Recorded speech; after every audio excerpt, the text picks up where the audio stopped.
Hello friends, welcome to our YouTube channel. Today we are going to discuss class 6 civics chapter number 1 understanding diversity. ये diversity के बारे में हमने देखा था। डाइवर्सिटी क्या होती है? विभिन्नता। विभिन्नता यानी कि अलग अलग, हमारे इंडिया में अलग अलग लैंग्वेज हैं, अलग अलग खाना पीना है सबका, ठीक है। तो ये डाइवर्सिटी है हमारे इंडिया की, है ना। तो हमने एक वर्ड देखा था, इन इक्वालिटी। इन इक्वालिटी क्या होती है? जो सभी लोगों को बराबर जो मौके प्रदान नहीं होते, रिसोर्सेज नहीं मिलते, उनको हम इन इक्वालिटी देखते हैं। हमने समीर 1 एंड समीर 2 की कहानी भी पढ़ ली थी और इसमें अब हम यहाँ से पढ़ने वाले हैं, है ना। यू प्रोबेबली लाइक रीडिंग, ये यहाँ से पढ़ने वाले है ना, ये देख रहे हैं हम अब। यू प्रोबेबली, ये पार्ट 2 है, ओके, ये भी मैं आपको बता दूं। You probably like reading and hearing stories and adventures about different animals, people and even ghost. आपने शायद डिफरेंट डिफरेंट स्टोरी पढ़ी होंगी, सुनी होंगी, और जो डिफरेंट डिफरेंट एनिमल्स की हैं, लोगों की हैं और भूतों की हैं, है ना। Perhaps you even enjoy making up stories yourself. शायद आपको ये भी अच्छा लगता होगा कि अपने आप स्टोरीज बनाना, है ना। Many young people feel happy when they read a good story. तो बहुत से लोगों को अच्छा लगता है जब वो अच्छी स्टोरी पढ़ती हैं, because it gives them lots of idea to make up more stories. क्योंकि उन लोगों को उन जो स्टोरी है उससे और आइडियाज मिलते हैं। Okay, who write story get their ideas from all sort of different places, from books, real life and from their imagination. तो स्टोरी वो उनसे भी ले लेते हैं आइडियाज न्यू स्टोरी बनाने के लिए, और बुक्स से ले लेती हैं, रियल लाइफ से ले लेती हैं, और अपनी इमेजिनेशन दौड़ाते हैं और न्यू स्टोरी क्रिएट कर देती हैं। सम में have a lived in forest. बहुत से लोग ऐसे हैं जो फॉरेस्ट में रहते हैं, एनिमल्स के पास, और chosen to write of the fights and friendship. बहुत से लोग ऐसे हैं जो फॉरेस्ट में रहते हैं, वहाँ पे जो एनिमल्स हैं और उनके बारे में, उनकी फाइट्स के बारे में, फ्रेंडशिप के बारे में लिखते हैं। Other read real accounts of a kings and queens and road stories about love and honour. बहुत से लोग ऐसे हैं जो किंग्स और क्वीन की जो स्टोरीज हैं उनके ऊपर स्टोरीज लिखते हैं, उनके प्यार के और उनके ऑनर के बारे में। Some dipped into their own childhood memories. बहुत से ऐसे हैं जो अपनी ही चाइल्डहुड मेमोरीज जो स्कूल की हैं, फ्रेंड के साथ उनके एडवेंचर के ऊपर स्टोरीज लिखते हैं। यानी कि डिफरेंस है, डाइवर्सिटी है। डाइवर्सिटी तो बढ़ ही रहे हैं, डाइवर्सिटी है, विभिन्नता है भाई। Imagine if all the storytellers and writers that you have heard and read, imagine कीजिए अगर जितने भी राइटर हैं, लिखने वाले स्टोरी टेलर हैं, वो एक ही तरह का वो स्टोरी लिखें, या आपको एक ही तरह की पढ़नी पड़े और एक ही तरह की सुननी पड़े। फार वर forced to live in a place where all people wore the same two color red and white। और आपको ऐसे जगह पे रहना है के लिए कहा जाए जहाँ पे सिर्फ दो ही कलर के लोग कपड़े पहनते हो, या तो रेड और या वाइट, है ना। एट द सेम फूड, और सेम फूड खाते हो, जैसे पटैटोज, आलू ही खाते हो। Took care of some two animals, सिर्फ दो ही एनिमल्स उनके पास हों, जैसे कि डियर और कैट हो गया। और एंटरटेन के लिए भी वो स्नेक और लेडर स्नेक वाली जो गेम होती है उसके साथ ही खेलती हूँ। कैसी जिंदगी होगी भाई, है ना। Imagine that you are a writer and an artist who lived in a place described above. आप सोचिए, इमेजिन कीजिए कि आप ऐसे ही प्लेस पे रह रहे हो जहाँ पे सिर्फ दो तरह के कपड़े पहने जा रहे हैं और दो तरह के जानवर हैं और सेम खाना है पोटैटो वाला। तो स्नेक सांप सीढ़ी वाली गेम है ये। इस वहाँ पे क्या होगा? तो वहाँ पे आप रहते हो और आप एक राइटर हो, है ना। आइदर राइट अ स्टोरी और draw a picture of your life here. तो आपकी लाइफ कैसी होगी इसके बारे में आप लिखोगे, ठीक है।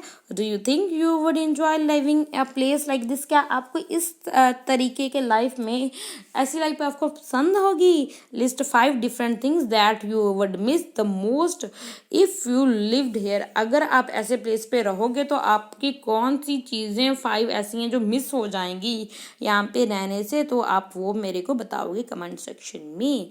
Diversity in India, diversity in India, India is a country of many diversity, India में बहुत सारी विभिन्नताएं पाई जाती हैं, लोग अलग अलग लैंग्वेज बोलते हैं, वेरियस फूड खाते हैं, अलग अलग फेस्टिवल सेलिब्रेट करते हैं और अलग अलग रिलीजन को वो प्रैक्टिस करती हैं. But actually if you think about it, we do many things that are similar except that we do them in a different way. तो हम अगर ये ध्यान से देखा जाए, ये हम चाहे करते हैं अलग अलग वे से करते हैं, मगर हम करते हैं, ये सब कुछ करते हैं. ओके, हमारे इंडिया में how do we explain diversity, अब हम डाइवर्सिटी को कैसे एक्सप्लेन कर सकते हैं. A little more than 200 years ago or long before the train, aeroplanes, bus, cars become a part of our life. जैसे कि आपको पता है ये 200 साल पहले की ही बात है कि हमारी जो लाइफ में जो एरोप्लेन्स हैं, बसेस हैं, ये सब हमारी लाइफ का पार्ट बन गई हैं. People travel from one part of the world to another, लोग एक प्लेस से दूसरी प्लेस से जाते रहते हैं, है ना. वो कैसे जाते रहते हैं, शिप्स के साथ, हॉर्सेस के साथ, कैमल्स के साथ और फुट के साथ पहले जाते थे, है ना. ये कितना चेंज आ गया है हमारी लाइफ्स में.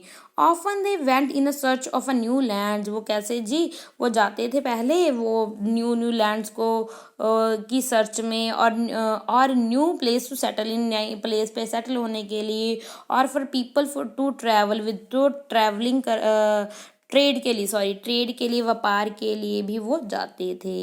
And because it took a so long to travel, क्योंकि इस ट्रैवल करना थोड़ा सा लंबा हो जाता है. Once they got the place people stayed there, जब उनको अच्छा प्लेस मिल जाता था वो वहीं पर रह जाते थे. Often for a long time, लंबे समय तक. Many other left their homes, बहुत से लोगों ने को अपना घर छोड़ा. बिकॉज दे वर क्योंकि वहाँ पे फैमाइन आ जाता है, फैमाइन होता है, सोका पड़ जाता है, ड्रॉट आ जाता है ना, यानी कि अकाल पड़ जाता है. अकाल मीन्स फैमाइन मतलब होता है अकाल, यानी कि खाने की कमी हो जाती है. And they could not get enough food to eat, तो उनको इतना खाना नहीं मिलता जिससे वो सर्वाइव कर पाए, तो उनको प्लेस तो छोड़ना पड़ेगा, है ना. Some went in search of work, बहुत से लोग ऐसे जिनको काम की सर्च में इधर उधर जाना पड़ता है, बिकॉज वहाँ पे वॉर वगैरह हो रही है. इसी तरीके से भी वो अपने प्लेस को छोड़कर दूसरे प्लेस पे जाते हैं. Sometime as they begin to make their homes in new places, people began to change a little, and at other time they managed to do things in old way. So their language, तो इसीलिए ये जो उनकी language है, उनके food है, उनका music है, उनका रिलीजन है, ये मिक्सचर बन जाता है ओल्ड और न्यू वन के. क्योंकि पहले तो जिस प्लेस पे रहते थे वो, और जो न्यू प्लेस पे आए हैं वो, उन दोनों का मिक्सचर बन जाता है सब कुछ. And out of this intermixing of culture came something new and different. तो ऐसे ही डिफरेंट कल्चर बनते रहते हैं, है ना. The history of many places shows us how many different culture influence have helped to shape life and culture there. तो हमें history बताती है कि ये कैसे हमारे जो डिफरेंट कल्चर है, इन्होंने हमारी लाइफ को कैसे शेप किया है, हमारे कल्चर को कैसे शेप किया है. तो regions become a very diverse, इसीलिए जो रीजन्स हैं वो बहुत डाइवर्स बन गई हैं. Because of their unique histories, क्योंकि अपनी यूनिक हिस्ट्री की वजह से, ठीक है. Similarly diversity also comes about, तो इसी तरीके से डाइवर्सिटी आई when people adapt their lives to the geographical area in which they live. ये वो जोग्राफिकल एरिया पे जहाँ पे वो रहते हैं, वो उनको वो अडेप्ट कर लेते हैं उस एरिया को. For example living near the sea, जो लोग समुद्र के पास रहते हैं वो डिफरेंट होते हैं, उनकी लाइफ डिफरेंट होती है जो माउंटेन एरिया में लोग रहते हैं उनकी लाइफ से, है ना. डिफरेंस तो होता ही है. Not only do people have a different clothing and eating habits, अगर हम जो समुद्री इलाके में लोग रहते हैं और माउंटेन एरिया पे जो लोग रहते हैं, इनकी ईटिंग, इवन जो इनके खाने की हैबिट्स हैं और कपड़े पहनते हैं वो भी बहुत डिफरेंट होते हैं, but even the kinds of work they do are different, जो काम करते हैं वो भी डिफरेंट होते हैं। इन सिटीज़, जो सिटीज़ में अगर देखा जाए, शहरों में अगर देखा जाए, it is often easy to forget how closely people's lives are tied to their physical surrounding। तो हम सिटीज़ में देख सकते हैं कि लोग कैसे टाइप हो गए हैं अपने फिजिकल सराउंडिंग के साथ। This is because in the city people seldom grow in their on vegetable and grain, क्योंकि सिटीज़ में वो लोग हैं ना, वो अपना जो वेजिटेबल्स हैं, ग्रेन्स है, वो अपना खुद नहीं उगाते, क्योंकि उनको सारे विलेजेस से आता है। Instant they depend on the market, वो किस पे डिपेंड करते हैं, वो मार्केट पे डिपेंड करते हैं, वहाँ से बाई करते हैं फूड्स, वेजिटेबल, जो भी उनको चाहिए वो सिर्फ मार्केट पे ही डिपेंड करते हैं। Let us try to understand, अब हम ये समझने की कोशिश करेंगे what we mean when we say that a historical and geographical factors influence the diversity of the region। जब हम बात करते हैं हिस्टोरिकल और जोग्राफिकल फैक्टर्स की जो इन्फ्लुएंस करते हैं हमारे एक पर्टिकुलर जो एरिया है उसके डाइवर्सिटी को, we can do this by a reading about life and to different parts of the country. तो इससे के लिए हम दो पार्ट्स को पढ़ेंगे, हमारे इंडिया के केरला और लद्दाख के बारे में हम पढ़ेंगे। दो look at the map of the India in on Atlas. Atlas पे आप देख सकते हो, एटलस में पता क्या होता है, एक बुक होती है जिसमें सारे मैप्स होते हैं, उसको एटलस बोलते हैं। उसमें आप इंडिया के मैप दे सकते हो and locate Kerala and Ladakh. Kerala और लद्दाख को देखो, अगर मैं आपको चलो बताती हूँ कहाँ पे होता है। Can you list 3 ways in which the different geographical location of these two regions would influence the following the food people eat, इनका खाने का, इनका कपड़े पहनने का। और देखो जी, ये देखो हमारे इंडिया का नक्शा ऐसा है ना कुछ, ये ऐसा कुछ, ठीक है। तो हमारा ये जो लद्दाख है ये इस वाले एरिया में है, जो केरला है इस वाले रीजन में है, यानी कि देखो इतना लंबा है, ठीक है, ये यानी कि डिस्टेंस है, इतना डिस्टेंस है इसमें। अब लद्दाख में देखेंगे, जो लद्दाख है ना वो एक डेजर्ट प्लेस है, डेजर्ट रेगिस्तान है, in a mountain in the east of the Jammu and Kashmir. Jammu and Kashmir के ईस्ट वाले पार्ट में ये एक डेजर्ट एरिया है जो लद्दाख है। Okay, very little agriculture is possible here since this region does not receive any rain and is covered with in a snow for a large part of the year. क्योंकि ये वाला जो area है यहाँ पे बहुत कम खेती होती है, बहुत कम खेती पॉसिबल है, और रेन बहुत कम होती है, और ज़्यादातर ये एरिया स्नो से कवर रहता है सारा साल। There are very few trees, बहुत कम यहाँ पे ट्रीज हैं, और बहुत कम यहाँ पे कोई भी जो फसल है वहाँ पे होती है। ड्रिंकिंग वाटर, पानी पीने के लिए जो लोग हैं वो मेल्टिंग स्नो के पिघलने का इंतज़ार करते हैं समर मंथ्स में। गर्मियों के मौसम में वो देखते हैं ये स्नो पिघलेगी तो इनको पानी मिलेगा पीने के लिए। यहाँ पे ये हाल है भाई।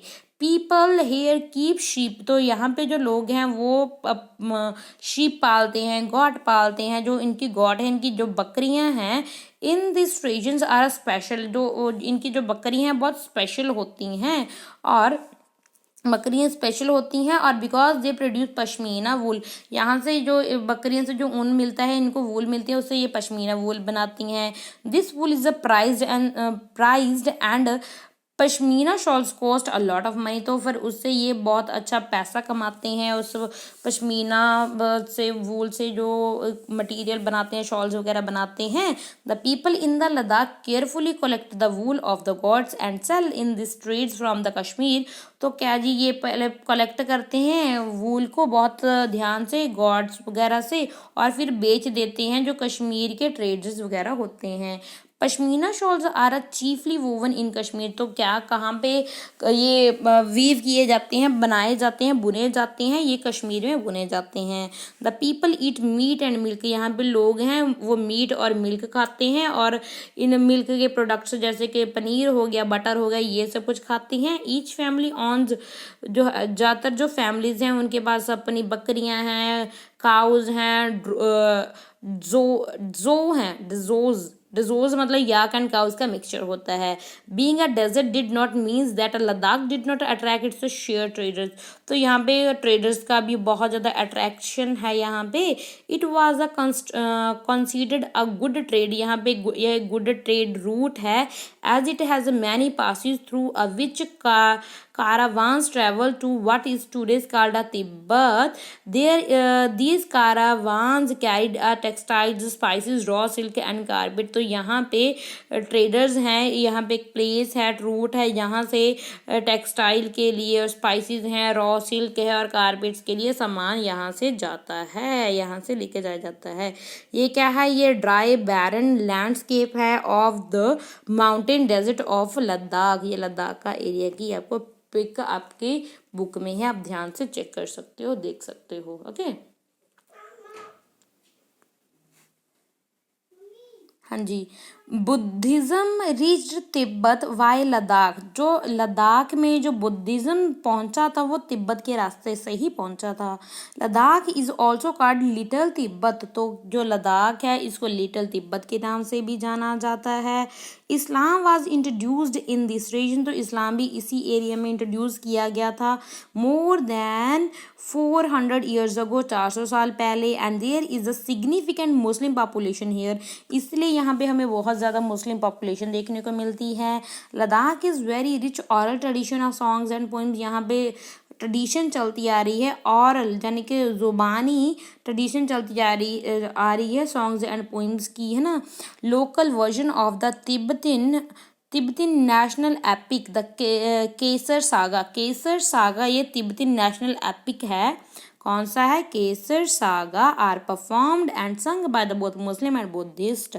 मुस्लिम एंड बुद्धिस्ट दोनों ये परफॉर्म करते हैं, गाते हैं केसर सागा को, जो कि नेशनल एपिक है, तिब्बतियन नेशनल एपिक है। ओके लद्दाख का है। ओके अब हम बात करेंगे केरला के बारे में।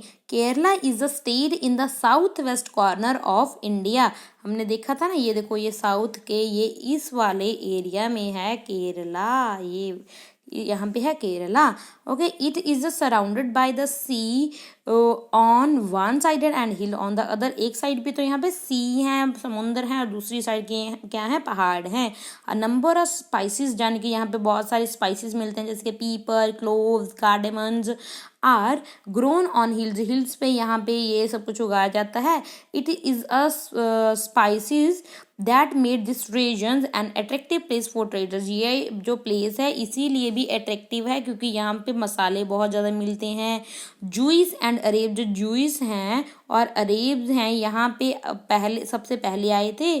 The apostle of the Christ Saint Thomas, जो अपोस्टल ऑफ क्राइस्ट है, जो सेंट थॉमस है, ये भी बिलीव किया जाता है, believe to have come here nearly 2000 years ago. ऐसा माना जाता है 2000 साल पहले यहाँ पे क्रिश्चियनिटी को फैलाने के लिए apostle of Christ Saint Thomas भी आए थे।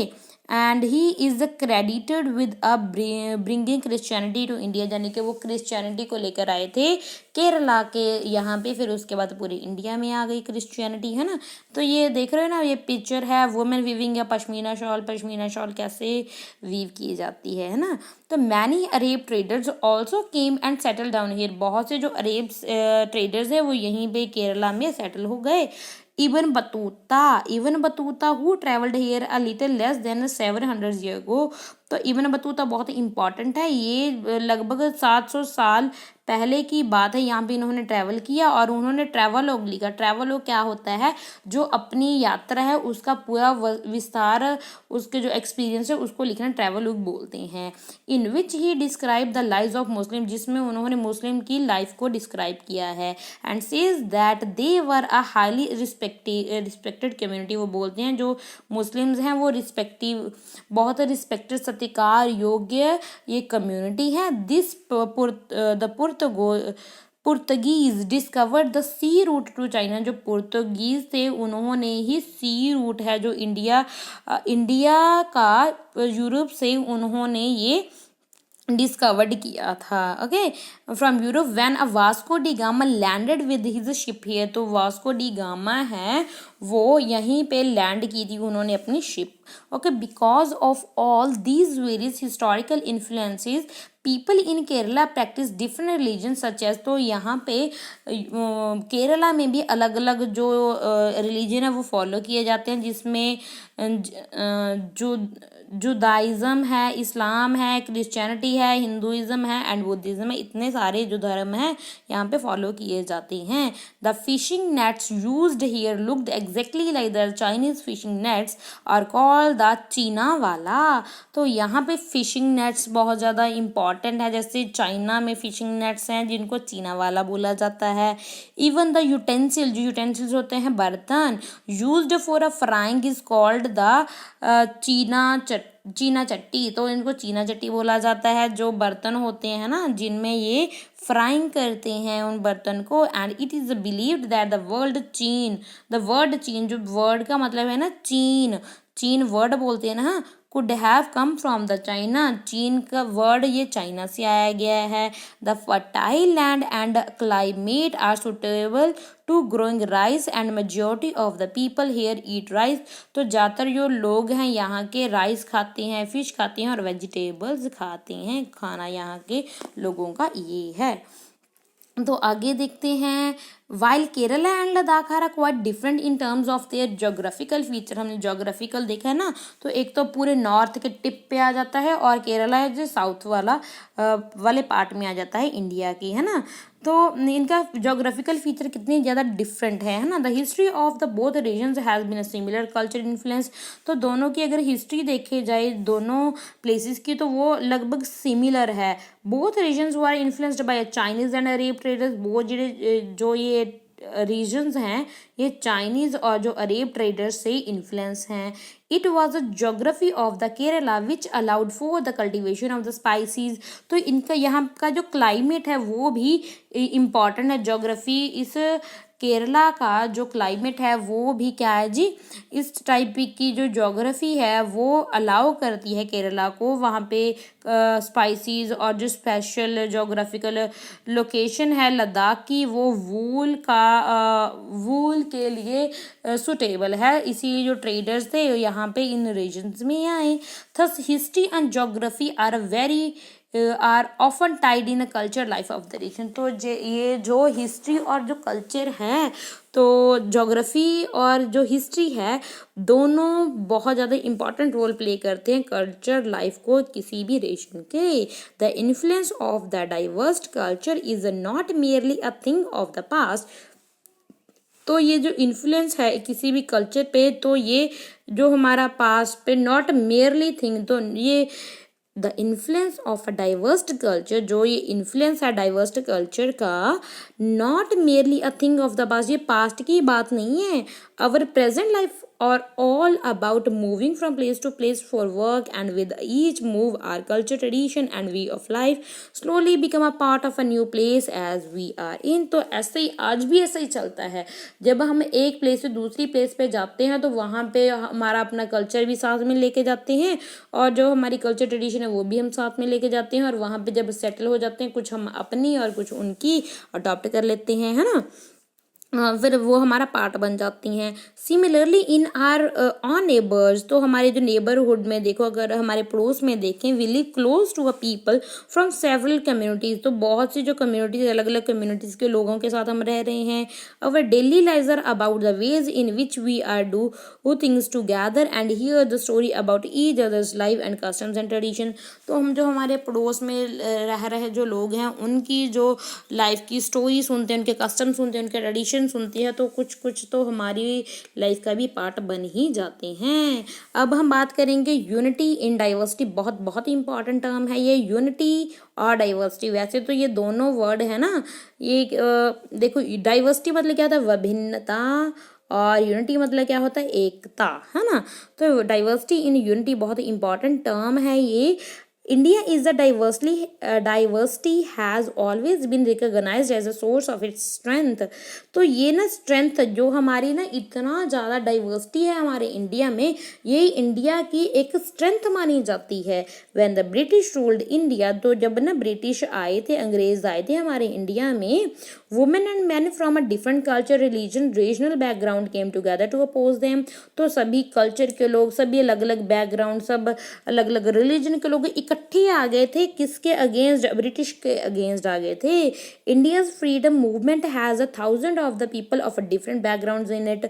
तो यानी कि इसमें जो हमारा ये युद्ध था, इनके विरुद्ध जो फ्रीडम के लिए मूवमेंट की थी, वो उसमें हमारे डिफरेंट डिफरेंट बैकग्राउंड से लोग थे। They work together to decide joint action. तो वो टुगेदर यानी कि इकट्ठे होके काम करते। तो कोई भी एक्शन लेना होता था, उसकी डिसीजन वो इकट्ठे होके लेते थे।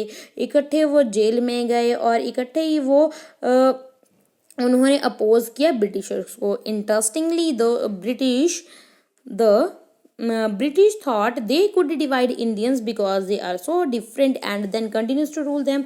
मगर ये जो ब्रिटिश थे ना, ब्रिटिशर थे, वो ये ऐसा सोचते थे कि जो इंडिया में तो बहुत ज़्यादा डाइवर्सिटी है, इनको तो अलग अलग करके, इनको डिवाइड करके रूल करना तो बहुत ईजी है उनके लिए। But people showed how they could be different and yet be united in their battle against the British. मगर फिर भी जो इंडिया के लोगों ने ये दिखा दिया कि हम, चाहे हमारे में इतनी ज़्यादा डाइवर्सिटी है, हम फिर भी एक हैं। और उन्होंने इकट्ठे होकर ब्रिटिश के खिलाफ जंग छेड़ दी। तो ये एक स्टोरी है, सॉन्ग है, ये भी पढ़ लेते हैं। क्या है? Don't forget the days of bloods, oh friend. In the midst of your happiness, remember to shed a tear for us. The hunter has stoned away every single flower. Do plant a flower in the desert garden, dear friend. Having fallen to a bullet, we slept in Jallianwala Bagh. Do light a lamp on this lonely grave, oh friend. The blood of a Hindu and Muslim flows together today. Do soak your robe in the rivers of blood, dear friend. Some rot in a jail while other lie in other graves. Do shed a few tears for them, oh friend.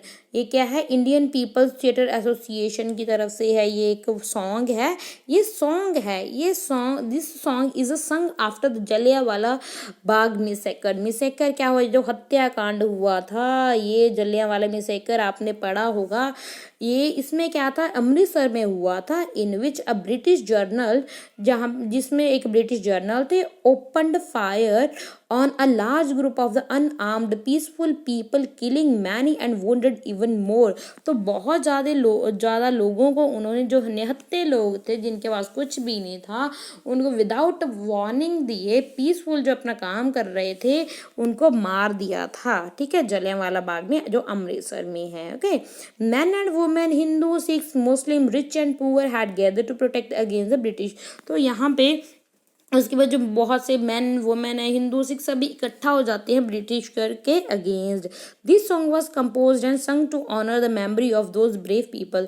तो उन लोगों की bravery में ये जो song है वो गाया गया है। ओके, तो ये है हमारा, ये Pandit Jawaharlal Nehru delivering an independence day speech. तो ये देख रहे हो ना, इंडिपेंडेंस डे, ये देखो यहाँ पे स्पीच दे रहे हैं पंडित जवाहरलाल नेहरू जी। ये देखो कितनी भीड़ उमड़ी पड़ी है यहाँ पे, है ना। Songs and symbols that emerged during the freedom struggle serves as a constant reminder of our country's rich tradition of respect for diversity. तो ये जो सॉन्ग है ना, तो हमारे रिच डाइवर्सिटी को रिप्रेजेंट करते हैं, हमारा रिस्पेक्ट है, डाइवर्सिटी भी हमारे लिए भी एक रिस्पेक्ट है। Do you know the story of the Indian flag? क्या आपको इंडियन फ्लैग की स्टोरी पता है? It was used as a symbol of protest against the British by a people everywhere. हर जगह पे ये ब्रिटिशर के अगेंस्ट एक सिंबल माना जा रहा था। ये उनके अगेंस्ट इंडिया की यूनिटी को रिप्रेजेंट करने का ये सिंबल था। ओके, लोग ये यूज कर रहे थे। ओके, तो ये कुछ क्वेश्चंस हैं। ये क्या है? इन हिज बुक, जो पंडित जवाहरलाल नेहरू हैं, in his book the discovery of India, the discovery of India बहुत इंपॉर्टेंट है, ये बुक है। जवाहरलाल नेहरू जी बोलते हैं अपने इस बुक में that Indian unity is not a something imposed from the outside, but rather it was a something deeper and within its fold, and widest tolerance of the belief and custom was practiced, and every variety acknowledged and even encouraged। तो नेहरू जी क्या बोलते हैं, ये जो हमारे में ना unity है, ये हमारे ये थोपी नहीं गई है कि ऐसा नहीं भी आपको फोर्स से कहा गया कि आप इन्हें इकट्ठे रहना, ये हमारे अंदर से है। हम अंदर से ना एक दूसरे से डीपर जुड़े हुए हैं, हमारे में टॉलरेंस है, बिलीव्स है, हमारे कस्टम्स हैं, ये इन्होंने एनकरेज किया है हमें क्या करने का, यूनिटी बनाए रखने का। It was Nehru who coined the phrase, ये नेहरू जी हैं जिन्होंने यूनिटी इन डाइवर्सिटी जो फ्रेज है वो कॉइंड किया टू डिस्क्राइब द कंट्री, हमारी कंट्री को डिस्क्राइब करने के लिए उन्हें यूनिटी इन डाइवर्सिटी के जो फ्रेज है ये कॉइंड किया था जवाहरलाल नेहरू जी ने। इंडियाज नेशनल एंथम, जो हमारा इंडिया का नेशनल एंथम है, जन गण मन, है ना, आपकी बुक में सबसे पहले पेज नंबर पे भी है, ये भी मैं आपको दिखा दूंगी, है ना। ये किसने कंपोज किया था, ये रविंद्रनाथ टैगोर ने कंपोज किया था। Is another expression of the unity of India, ये भी हमारा एक्सप्रेस करता है, यूनिटी को एक्सप्रेस करता है, इंडिया की यूनिटी को एक्सप्रेस करता है जन गण मन national anthem. In what way does the national anthem describe it's unity, किस तरीके से ये हमारी यूनिटी को दिखाता है। ये हमारे हैं क्वेश्चन, ये मतलब हमारा जो चैप्टर है ये हो गया है कंप्लीट। आई होप आपको ये चैप्टर अच्छा लगा होगा। ये देखो जन गण मन है, ये हमारा राष्ट्रीय गीत, नेशनल एंथम ऑफ इंडिया। क्या है national anthem of India, Jana Gana मन अधिनायक जय ही भारत भाग्य विधाता, पंजाब सिंध गुजरात मराठा द्रावरी उत्कल बंग, विंध्य हिमाचल यमुना गंगा उच्छल चलती तरंग, तब शुभ नामे जागे, तब शुभ आशीष मांगे, गाए तब जय गाथा, जन गण मंगलदायक जय ही भारत भाग्य विधाता, जय हे जय हे जय हे जय जय जय जय हे। Thank you for listening me, God bless you.